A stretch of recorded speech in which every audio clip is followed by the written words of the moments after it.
कितनी बार माँ बनाओगे? रिंकू बेटा जल्दी से उठो, स्कूल जाना है ना, जल्दी उठो वरना लेट हो जाओगी। मम्मा सोने दो ना, बहुत नींद आ रही है। नहीं चलो उठो बेटा, ब्रश करो जल्दी जल्दी जल्दी, मैं तुम्हारा दूध लेकर आती हूँ। चलो चलो चलो।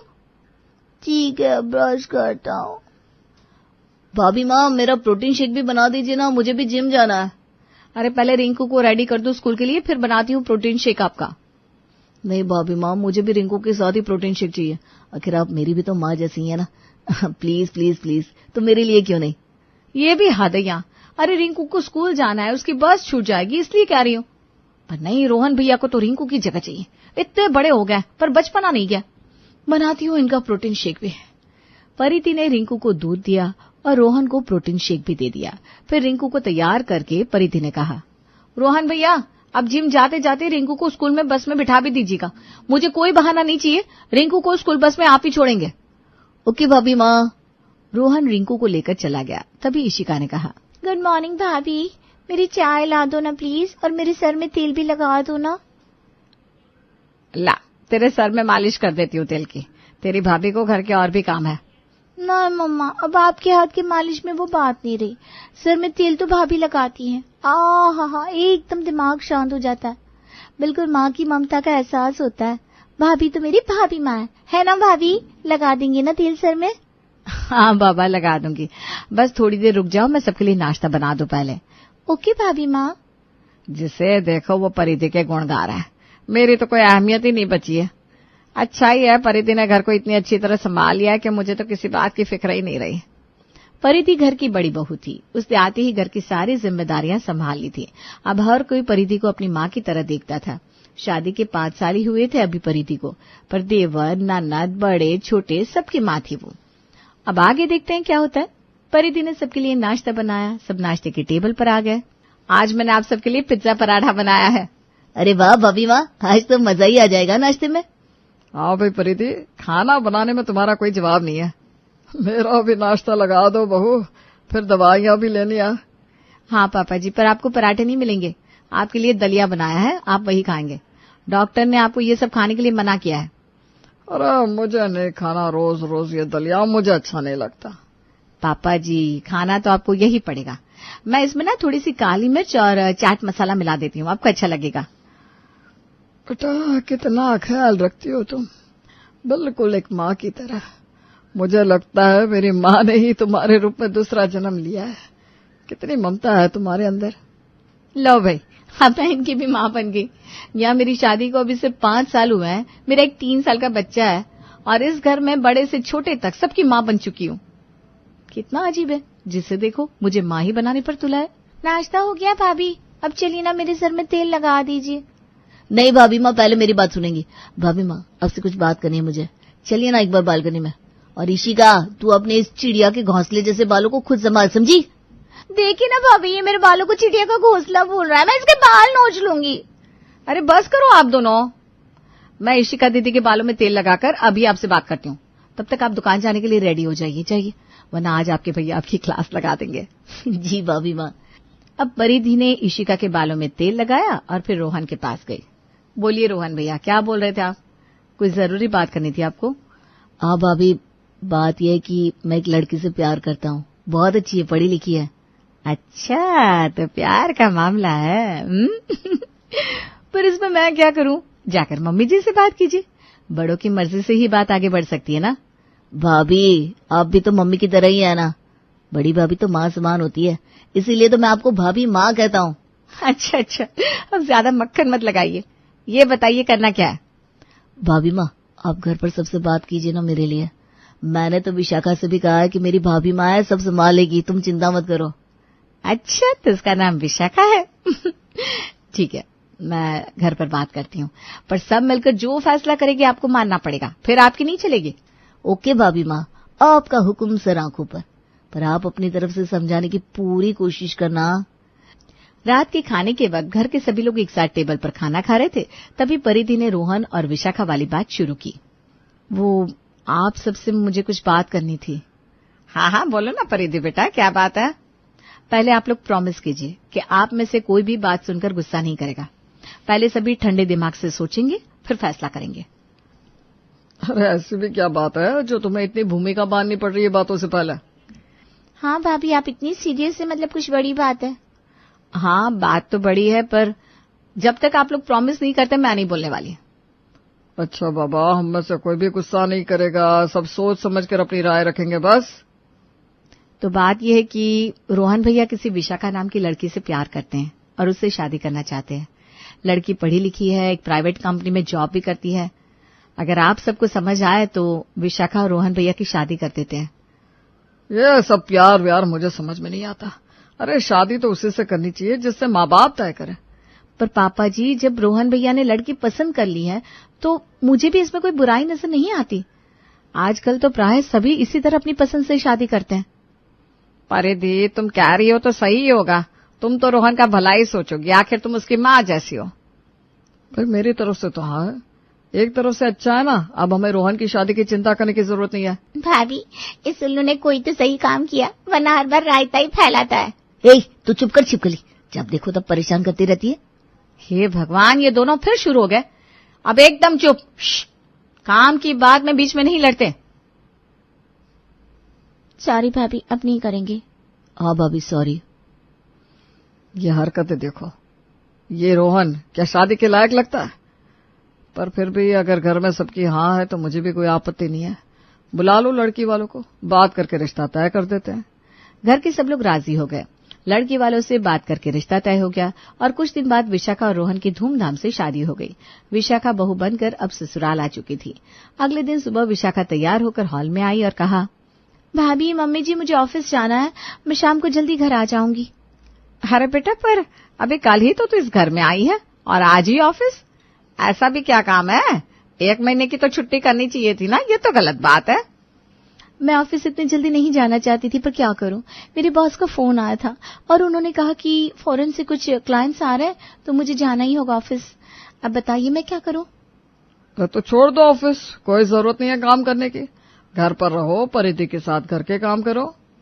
पर मुझे काम करना है, ऑफिस जाना है, अपना करियर बनाना है। विशाखा भाभी, आप सही हो, आपको ऑफिस जाना चाहिए। पापा प्लीज जाने दो ना विशाखा भाभी को। हाँ पापा जी, मम्मी जी, जाने दीजिए ना उसे। विशाखा का जाना जरूरी है, तभी वो जा रही है ना। आकर घर के काम में मेरी हेल्प भी कर लेगी, क्यों, है ना विशाखा? हाँ हाँ भाभी, बिल्कुल। ठीक है विशाखा, परिधि ने कहा है तो मैं मना नहीं करूंगा। मुझे उसमें अपनी माँ वाले गुण नजर आते हैं। जाओ तुम। थैंक यू भाभी। रोहन सच कहते हैं, अब बिल्कुल मम्मी जैसी हो। आज से आप मेरी भी भाभी माँ हो।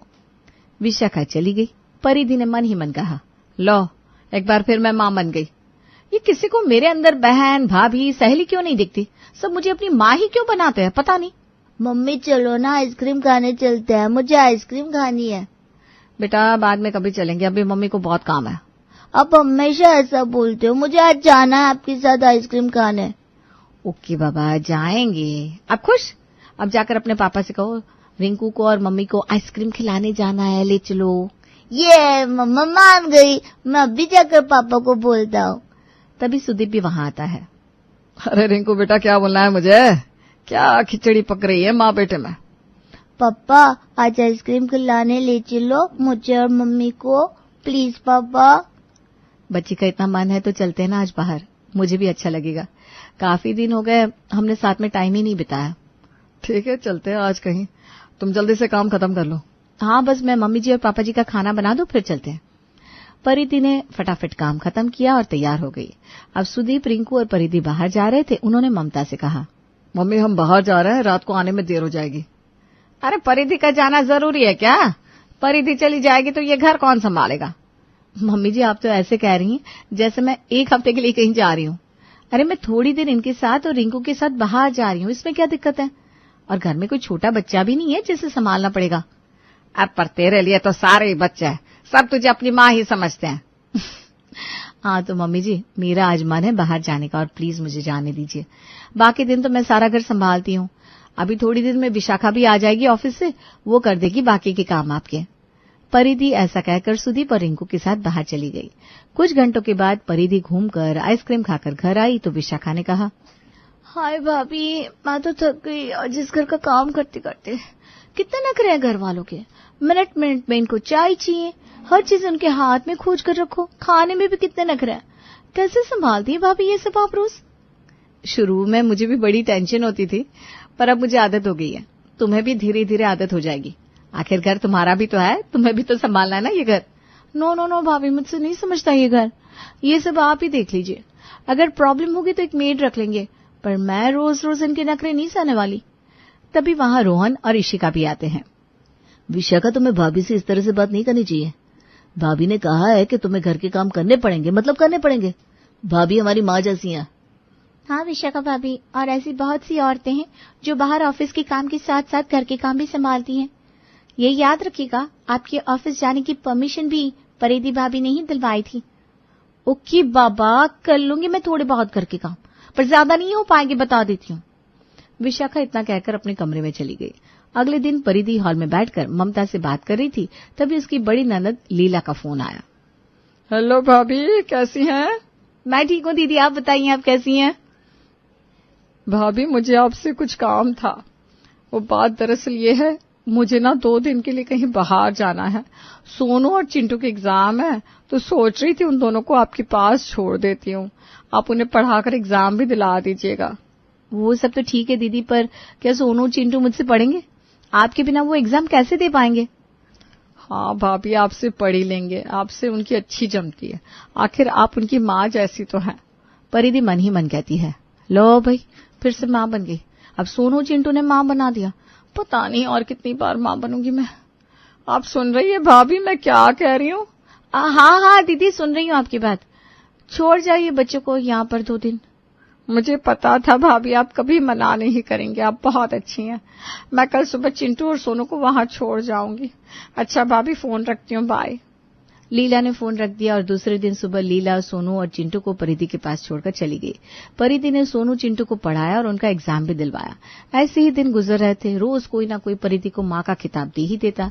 परिधि अब थोड़ा चिढ़ने लगी थी। ऐसे ही एक दिन इशिका ने विशाखा से कहा, विशाखा भाभी, मुझे कुछ नए फैशन के कपड़े लेने हैं, आप मेरे साथ शॉपिंग चलेंगी क्या? हाँ ठीक है, आज शाम को शॉपिंग चलते हैं। परिधि भाभी भी जाएंगी क्या? नहीं भाभी, मैंने उनसे पूछा ही नहीं। आप मेरी फ्रेंड जैसी हो ना, इसलिए सोचा आज आपकी ट्रेंड को बेहतर समझ पाओगी। इसका मतलब आपको परिधि भाभी पसंद नहीं है? आप तो बहुत मानती थी उन्हें। हाँ भाभी, मानती तो हूँ मैं आज भी उन्हें बहुत, पर वो मेरी फ्रेंड नहीं है, वो मेरी माँ जैसी है। जब से इस घर में आई मैंने उन्हें माँ की तरह ही देखा है। अब चलो ना मेरे साथ शॉपिंग। परिधि ने विशाखा और इशिका की बातें सुन ली थी। उसे इशिका की बातें जरा भी अच्छी नहीं लगी। कमाल है भाई, मुझे अच्छी खासी माँ बनाकर रख दिया है, जैसे मैं कितनी ही बूढ़ी हूँ। अरे मेरा एक छोटा सा बेटा है रिंकू, 3 साल का, शादी को अभी 5 साल हुए मेरे, और इन्हें मैं किसी पुराने जमाने की लगती हूँ। ठीक है, मुझे अच्छा लगता है सबका ख्याल रखना, पर इसका मतलब ये तो नहीं ना कि मुझे अंडर एस्टिमेट किया जाए। मैं भी शॉपिंग कर सकती हूँ, पर कैसे समझाऊं इन लोगों को, पता ही नहीं। आज परिधि बड़े गुस्से में थी। तभी ममता ने उसे आवाज दी, परिधि बेटा, क्या कर रही हो? जी मम्मी जी, कुछ नहीं, बताइए, कुछ काम था? अरे बेटा, आज तेरा ध्यान कहाँ है? खाना नहीं बनाना? कितना टाइम हो गया? अरे हाँ मम्मी जी, मैंने ध्यान ही नहीं दिया। रुकिए, अभी बना देती हूँ। हाँ बेटा, आज विशाखा और इशिका तो बाहर ही खाना खाएंगे, रोहन भी उन्हें वहीं मिल जाएगा। तू एक काम कर, बस हम चारों का खाना बना ले, और आज खाने में ना बैंगन का भरता बनाना, बहुत दिन हो गए खाए। जी मम्मी जी, बना लूंगी। परिधि खाना बनाने रसोई में चली गई। थोड़ी देर में उसने सबके लिए खाना बना लिया। तभी सुदीप भी दुकान से आ गया। आज क्या बनाया खाने में? खुशबू तो बड़ी अच्छी आ रही है। बैंगन का भरता बनाया है, मम्मी जी ने कहा था। क्या बात है परिधि, आज अपसेट क्यों लग रही हो? सब ठीक है ना? हाँ ठीक ही है सब, और जो ठीक नहीं है उसे ठीक करना आपके बस में है नहीं। तो मेरी चिंता छोड़िए और आराम से खाना खाइए। आपको मेरी कुछ पड़ी होती तो बहुत पहले ही समझ गए होते। अरे बेटा, जल्दी से खाना लगा दे, मुझे तो बैंगन के भरते को देख कर ही भूख लग गई है। जी मम्मी जी, ये लीजिए। पापा जी आप भी लीजिए। क्या बात है बहू, आज मुझे इतना ऑयली खाना खाने से डांटेगी नहीं? नहीं पापा जी, अब मैं थक चुकी हूँ, जिसे जो सही लगे वही खाए। परिधि का ये बर्ताव देखकर सभी दंग थे। प्रताप ने धीरे से ममता से कहा, अरे आज इसे क्या हुआ है? किसी ने कुछ कह दिया क्या? सारा दिन ये बेचारी सबके लिए सब कुछ करती है, और अगर इसके बाद भी इसे सुनना पड़े तो ये गलत बात है। अजी मुझे तो कुछ पता ही नहीं है क्या हुआ है, मैं तो खुद हैरान हूं आज इसे देखकर। खैर जाने दीजिए, जो है सामने तो आएगा ही। आप चुपचाप खाना खाइए। अब सभी लोग खाना खाने लगे। भाई वाह, आज तो खाना लाजवाब बना है। पूरे दिन की थकान के बाद जब तुम्हारे हाथों का इतना टेस्टी खाना खाता हूं ना, सारी थकान दूर हो जाती है, मन एकदम फ्रेश फील करता है। हाँ बहू, तुम खाना बड़ा अच्छा बनाती हो। बेटा खाना आज मेरे दिल को छू गया, इतना स्वादिष्ट है। मेरी माँ भी ना बिल्कुल ऐसा ही बैंगन का भरता बनाती थी। तुम्हारे हाथों में ना मेरी माँ जैसा स्वाद है। बेटा आज तुमने माँ की याद दिला दी।